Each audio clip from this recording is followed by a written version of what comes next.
41 സീറ്റുകളുമായി UDF മുന്നിലാണ്. 31 സീറ്റുമായി LDF, ഒപ്പം തന്നെ 4 സീറ്റുമായി NDAയും ഉണ്ട്. തൃശൂരിലേക്ക് വരുമ്പോൾ 25 സീറ്റുമായി UDF വ്യക്തമായ ലീഡോട് കൂടി തന്നെ മുന്നിട്ട് നിൽക്കുന്നു. 13 സീറ്റാണ് LDFിനുള്ളത്, 6 സീറ്റുമായി NDA.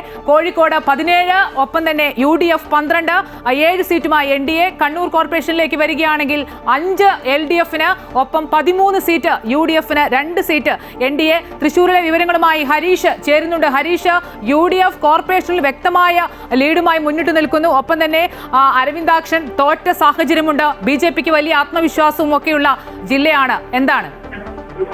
തീർച്ചയായും അത് തന്നെയാണ് തൃശൂർ കോർപ്പറേഷനെ സംബന്ധിച്ച ഇപ്പോൾ കൃത്യമായ ഒരു ലീഡ് UDFിന്റെ ഭാഗത്തുനിന്നുണ്ട്. LDF 11, UDF 22, NDA 6 എന്നുള്ളൊരു നിലയിലാണ് ഇപ്പോൾ കോർപ്പറേഷൻ മുന്നോട്ട് പോയിക്കൊണ്ടിരിക്കുന്നത്.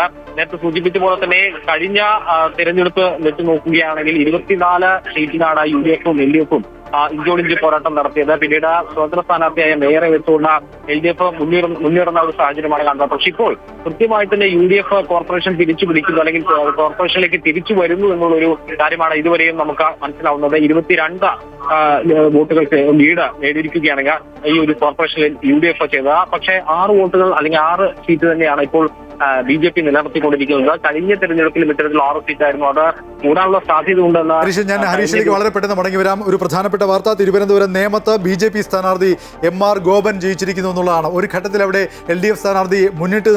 UDF സ്ഥാനാർത്ഥി മുന്നിട്ട് നിന്നിരുന്നതാണ്. UDF സ്ഥാനാർത്ഥിയുടെ ആ ഒരു മുന്നേറ്റത്തെ തടഞ്ഞുകൊണ്ട് പിന്നീട് ലീഡ് നേടിയ ഗോപൻ ഇപ്പോൾ വിജയിച്ചിരിക്കുന്നു എന്നുള്ളതാണ് പ്രധാനപ്പെട്ട വിവരം. ഉള്ളൂരിൽ LDF സ്ഥാനാർത്ഥി S ലിജു വിജയിച്ചിരിക്കുന്നു. അവിടെ വിമത ഭീഷണി ഉണ്ടായിരുന്നു, അതിനെയും അതിജീവിച്ചാണ് LDF സ്ഥാനാർത്ഥിയുടെ വിജയം. ഇതാണിപ്പോൾ പുറത്തു വന്നിരിക്കുന്ന മറ്റൊരു പ്രധാനപ്പെട്ട കാര്യം. കൊച്ചി കോർപ്പറേഷൻ UDF മേയർ സ്ഥാനത്തേക്ക് പരിഗണിക്കുന്ന VK മിനിമോൾ വിജയിച്ചിരിക്കുന്നു എന്നുള്ളതാണ്. കണ്ണൂർ ജില്ലാ പഞ്ചായത്തിൽ LDF ലീഡ് തിരിച്ചു പിടിച്ചിട്ടുണ്ട്.